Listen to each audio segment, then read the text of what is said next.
بسم اللہ الرحمن الرحیم۔ صحیح بخاری حدیث نمبر 1895۔ عمر رضی اللہ تعالی عنہ نے پوچھا، فتنے کے متعلق رسول اللہ صلی اللہ تعالی علیہ وآلہ وسلم کی حدیث کسی کو یاد ہے؟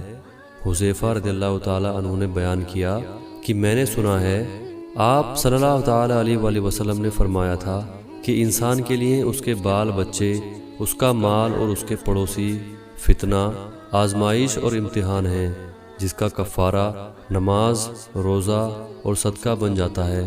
عمر رضی اللہ تعالی عنہ نے کہا کہ میں اس کے متعلق نہیں پوچھتا، میری مراد تو اس فتنے سے ہے جو سمندر کی موجوں کی طرح امڑ آئے گا۔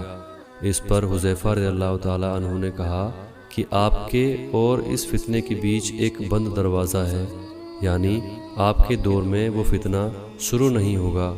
عمر رضی اللہ تعالی عنہ نے پوچھا، وہ دروازہ کھل جائے گا یا توڑ دیا جائے گا؟ حذیفہ رضی اللہ تعالی عنہ نے بتایا کہ توڑ دیا جائے گا۔ عمر رضی اللہ تعالی عنہ نے فرمایا کہ پھر تو قیامت تک کبھی بند نہ ہو پائے گا۔